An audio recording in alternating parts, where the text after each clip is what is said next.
নমস্কার, কেমন আছেন সবাই? আশা করি সবাই ভালো আছেন। সবাইকে জানাই মনিদিয়া ব্লগসের একটা নতুন পর্বে স্বাগত। আর সবাইকে জানাই সুপ্রভাত। তো আজকের দিনটা এখন থেকেই শুরু করলাম।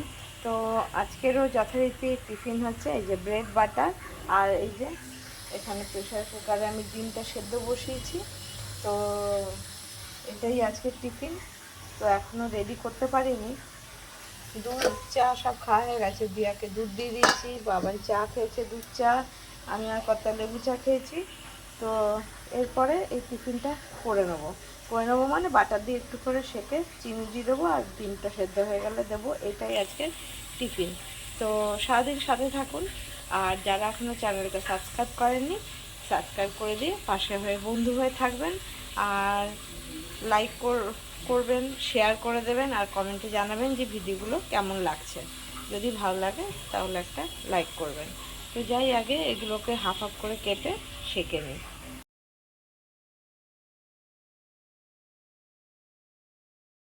চলে এসেছি রান্না করবো আজকে পেঁয়াজ ডাল। এই যে মুসুর ডালটা ধুয়ে সেদ্ধ বসিয়ে দিয়েছি, পেঁয়াজ কেটে নিয়েছি। তো এটা দিয়ে আজকে পেঁয়াজের দিয়ে মুসুর ডাল হবে। আর যেটা নতুন আইটেম একটা আপনাদের সঙ্গে শেয়ার করব, সেটা হচ্ছে এই যে এটা আপনারা অনেকেই জানতেও পারেন, আর সব সময় সব জায়গায় পাওয়াও যায় না। এটা মিষ্টির দোকান থেকে এনেছে।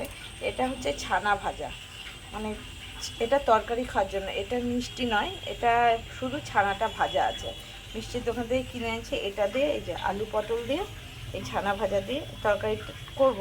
এটা আপনাদের সঙ্গে রেসিপিটা অবশ্যই শেয়ার করব। আর করব হচ্ছে এই যে আলু দিয়ে কুঁদুরি ভাজা। তো আজকে অনেক দিন পরে এই কুঁদুরি ভাজাটাও করব। আর এইটা আপনাদের সঙ্গে ফার্স্ট টাইমই শেয়ার করব। এটা সবসময় আনা হয় না, খাওয়াও হয় না, আর পাওয়াও যায় না সব জায়গায় মিষ্টির দোকান ছাড়া। তাও সব মিষ্টির দোকানে সবসময় পাওয়া যায় না। তো এই আলু পটলগুলোও কেটে নিই। তো আর এটাও কেটে নিই, তারপরে কীভাবে কী করব সবই শেয়ার করব। এই যে ডালটা নামিয়ে নিয়েছি।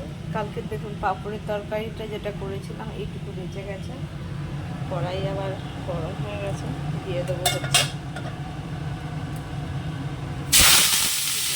আলু আর ফুলকপিটা দিয়ে দিলাম। একটু খানিকটা ভাজা হলে কাঁচা লঙ্কা পেঁয়াজটা দেবো, নাহলে ওটা বেশি কড়া ভাজা হয়ে যাবে পেঁয়াজটা। এবার এর মধ্যে কিছু সেরকম না, দেবো হচ্ছে প্লেন হলুদ আর এর মধ্যে কিছু দেওয়ার না, আর ওই পেঁয়াজ কাঁচা লঙ্কা একটু খানিকটা ভেজে নিই। কিছুটা ভাজা হয়ে গেছে, এবারে পেঁয়াজ কাঁচা লঙ্কাটা দিয়ে দেবো। এবার ঢেকে দেবো।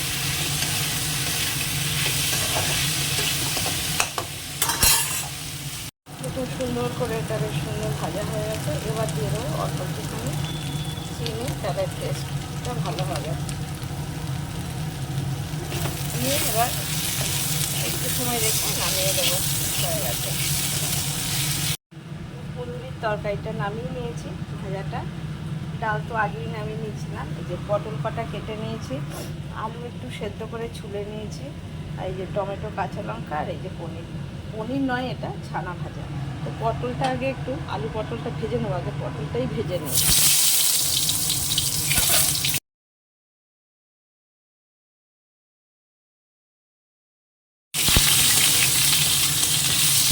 একটু এটা লাল করে ভেজে নেবো আগে। তো একটু হলুদ গুঁড়ো দিয়ে দিই ওপর থেকে।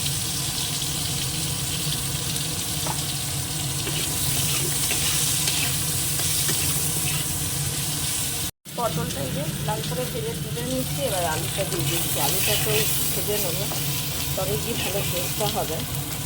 আর নতুন কোনো রেসিপি আমি বাড়িতে বানাবো আর আপনাদের সঙ্গে শেয়ার করব না, সেটা তো হতে পারে না।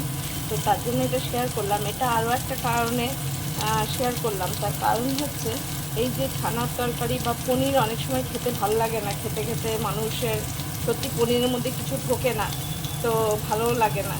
তো চেঞ্জ করে এই যে ছানার তরকারি যদি খাওয়া যায়, এটা নিরামিষের জন্য খুব ভালো। আজকেরও আমিও নিরামিষই করব, এর মধ্যে পেঁয়াজ দেবো না। কেউ চাইলে পেঁয়াজ দিয়েও খেতে পারেন। আর যারা নিরামিষ খান তাদের জন্য এই তরকারিটা একদম পারফেক্ট। এটা ফুলকপি আলু দিয়েও করা যায়, বা পটল দিয়ে তো আমি করছি। তো নিরামিষের জন্য ভালো এটা। আর পনিরটা আমি আগে দেবো না, একদম লাস্টে দেবো, কারণ পনিরটা তো পুরো হওয়া রেডি। আর আগে দিয়ে দিলে পুরো মানে একদম পুরো ল্যাপলাতে নরম হয়ে যাবে। লাস্টে দিলে এর মধ্যে এর যে গ্রেভিটা ভালো করে এর মধ্যে বেশ মজে ঢুকবে, কিন্তু অত বেশি নরম হবে না। তো আলুটা এবার নামিয়ে নেব। আবার তেল দিয়ে দিয়েছি, তেলের মধ্যে দিয়ে দেবো হচ্ছে একটা শুকনো লঙ্কা আর একটুখানি জিরে।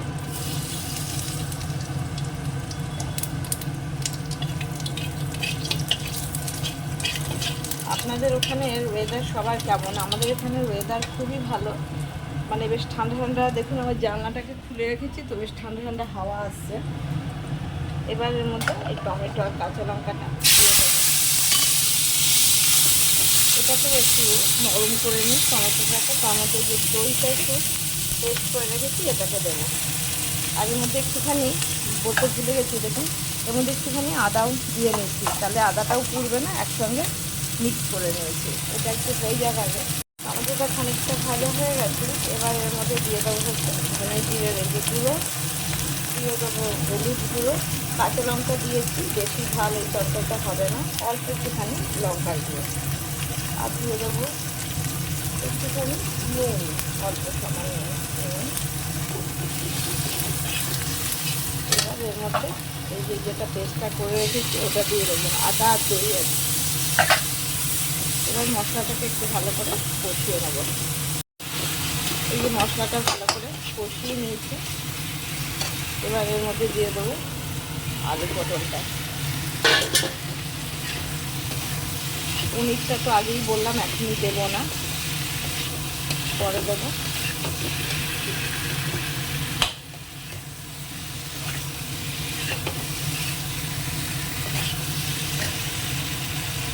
এবার এর মধ্যে এই বাটি ধোয়া জলটা দিয়ে দেবো। এবার একটু ঢেকে দেবো যাতে পটলটা সেদ্ধ হয়ে যায়, বেশি ঝোল এটাই হবে না। এই যে পুরো তরকারিটা রেডি, পটলও একদম সুন্দরভাবে সেদ্ধ হয়ে গেছে, দেখাই এই যে একদম সেদ্ধ হয়ে গেছে। এবার এর মধ্যে দিয়ে দেবো একটুখানি ঘি। ঘিটা আমার শেষ হয়ে গেছে। এবার এর মধ্যে দিয়ে দেবো এই ছানার ভাজাটা,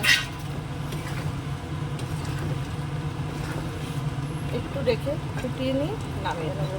আর একটু গরম মশলার গুঁড়ো দেবো।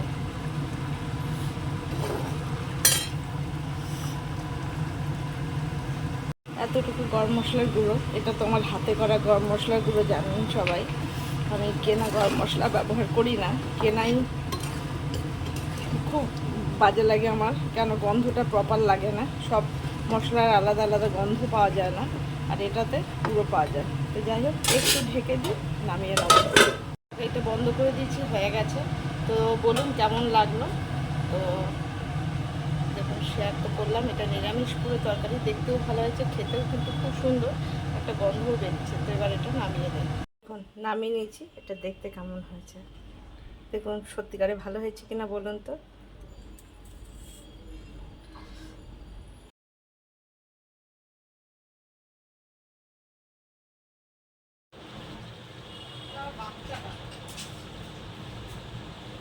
এই যে বাগানের আজকে প্লাস্টারটা কেটে এলো, প্লাস্টারটা বাবার পায়ে ব্যথা আছে, অনেক ব্যথা। এই যে প্লাস্টারটা কেটেছে, কিন্তু এখনো ব্যথাও আছে, ফোলাও আছে। আবার 15 দিন পর, না 15 তারিখ, 15 দিন পর আবার যেতে হবে। পাটা এখনো একটু ফোলা রয়েছে, ওষুধপত্রও দিয়েছে, এখনই পায়ে ভর দিতেই যে বারণ করেছে। এখনও 3 সপ্তাহ পায়ে ভর দেবে না, ওইটা নিয়েই চলবে। তারপরে আস্তে আস্তে করে একটু করে পাটা রাখতে বলেছে নিচে। হ্যাঁ, পাটা দেখ এখানটা কতটা ফোলা রয়েছে এখনো। বুও বললো যে এরকম আটকা থাকলে ফোলা থাকে, পরে আবার ফোলা একটু বেড়েও যায়, তারপরে আবার আস্তে আস্তে কমে যাবে। প্লাস্টার থাকলে হাতে হোক পায়ে হোক এরকম থাকে। কেমন হয়ে গেছে রে? হ্যাঁ, ও তো আটকা ছিল তাই জন্য। ওই যে মলমটা দিয়েছে। এইখানটা খোলা গেছে। হ্যাঁ, ওরা কিন্তু আরো ফুলবে তো বাকি। খেলে? ভালো? ভালো।